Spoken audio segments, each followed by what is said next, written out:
luas banget. Saya banyak tips dan triksnya dari senior-senior.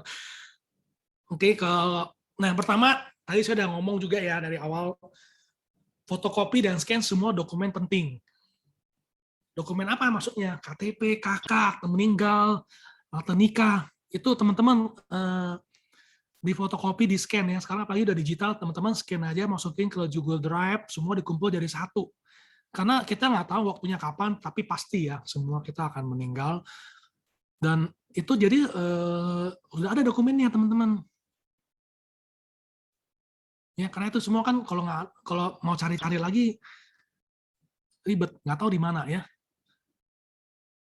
Jadi di scan, dan kadang-kadang orang suka simpan di safe deposit di bank, di brankas. Akte nikahnya, kalau orang-orang dulu masih ada SKBRI ya, SKBN ya, yang surat keterangan warga Indonesia. Nah itu dibutuhkan tuh. Oke, jadi kalau saran saya dokumen-dokumen kayak gitu ya mungkin nggak harus disimpan di brankas gitu, ntar karena yang mau pas kita mau ngurusin surat kematian itu perlu aslinya teman-teman. Nah kalau nggak ada ya susah. Oke, jadi mungkin teman-teman bisa sharing ke nasabah, bisa lakukan juga buat kita sendiri. Cerita nih pengalaman-pengalaman ini, jadi kan mereka bisa sadar juga gitu ya. Oke, yang kedua, nah tadi kita juga bahas banyak ya, pastikan ada pihak dokter atau rumah sakit saat meninggal di rumah. Tadi kita solusinya bisa ke puskesmas, kalau sampai nggak ada ya kan, atau kita bawa ke UGD, karena ntar kalau nggak ada yang mau ngisi ini form klaim meninggalnya. Kan jadi ribet ya teman-teman. Jadi ini perlu diperhatikan ya, ceritanya juga ke nasabah-nasabah, bilang sekalian juga untuk pembuka bicara untuk selling gitu kan. Kemarin saya ikut training nih dari Pak Heri gitu ya. Dia bilang kalau misalnya meninggal bagus loh, dibilang menarik, dibilang kalau meninggal di rumah pastikan ya kamu bawa ke puskesmas dulu atau telepon ke ini. Jadi jangan panik, jangan langsung dikuburin atau gimana gitu kan. Karena ntar kamu klaim kita perlu satu orang untuk mengisi form surat keterangan meninggalnya gitu. Oke, tadi saya juga sempat bahas ini ya. Buku polis simpen di rumah aja, nggak usah simpen di berangkas, penuhin ya, sayang tempatnya, nggak ada yang mau colong deh. Percaya ya, nggak ada yang mau ambil, kumpulin aja di rumah polis. Karena nasabah saya masih banyak yang tahu di berangkas. Bro mau review polis bro, oh masih di berangkas. Ngapain tahu di berangkas? Nggak ada yang mau colong, nggak laku itu buku. Ya, sekali jadi bisa keluarin buku polisnya, teman-teman bisa review polis, jadi bisa buat new case baru, bantu bikin ringkasan polis ya. Pak, boleh tanya Pak? Dengan siapa nih? Masuk kita punya buku polis juga kalau di rumah. Saya juga di sini nih kamar saya nih ya, di depan saya juga buku polis saya udah bilang ke anak saya kalau ada apa-apa kamu ini ada buku polis. Itu dulu. Itu pertolongan pertama soalnya kan. Baru ngomongin yang lain kalau ada ya kan, mungkin ada tanah, surat tanah dan lain-lain ya itu benar. Ya. Karena ini juga buat teman-teman tahu kalau misalnya satu orang meninggal, maka semua aset dia yang berhubungan dengan nama dia itu akan dibekukan, teman-teman. Ya, biasanya saya ada kelas lagi estate planning, kita akan bahas lebih banyak, tapi ini asal teman tahu aja, ini akan dibekukan, termasuk rekening. Jadi maupun punya berapa ratus juta di rekening itu, tapi atas nama almarhum ya nggak bisa diambil lah.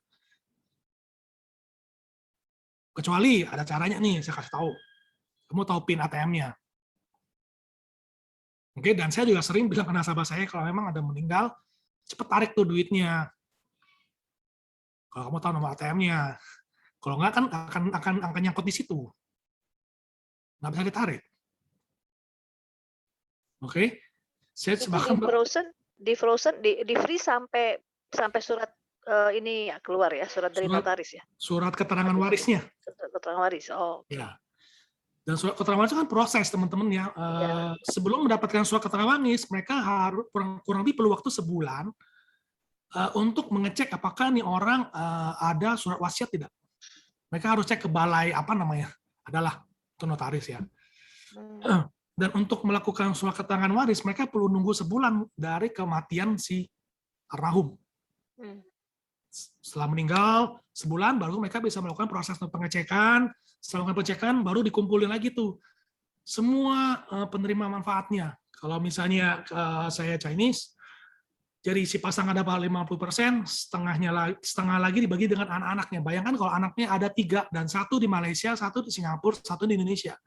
Bagaimana bikin surat keterangan waris? Halo? Iya. Itu satu masalah ya, teman-teman ya. Dan yang sering terjadi, anak 10. Kan nggak semua anak bener ya. Pasti ada anak yang nakal, ada yang iri. Kalau nggak ada yang mau tanda tangan gimana? Itu yang terjadi sengketa kan teman-teman yang kita sering dengar di lapangan ya. Makanya lah buku polis ini adalah jawabannya teman-teman. Buku polis kalau udah tulis namanya kan ya udah terima aja kan. Benar? Jadi itu kekuatan buku polis teman-teman, jangan meremehkan. Oke lanjut ya, kok ngomongnya kemana-mana jadinya ya. Oke, jadi, nah ini saya juga baru tahu ya kemarin-kemarin. Jadi sebenarnya dokumen itu udah boleh kita submit pas udah ada surat keterangan RT RW. Nggak harus menunggu sampai akta kematian keluar. Karena untuk dapat akta kematian keluar kan butuh waktu lagi ya teman-teman ya. Nah, jadi dari surat RT RW, waktu itu salah satu leader juga udah cobain, approve loh dalam 2 minggu. Gitu. Dan saya juga cobain ini, tapi akhirnya dia tetap minta akte kematian. Tapi memang waktu itu udah keluar. Jadi saya tinggal ajuin, masukin lagi gitu loh dokumen tambahan. Karena kan tugas kita kan kita mau secepatnya supaya duit ini bisa cairkan teman-teman. Semakin cepat mereka bisa cairkan itu semakin bagus. Jadi mereka bisa memakai uang itu gitu loh.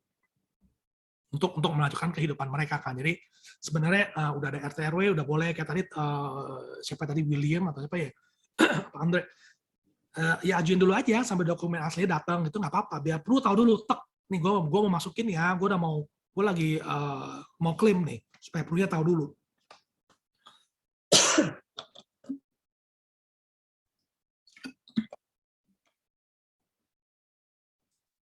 Oke, nah cross check isi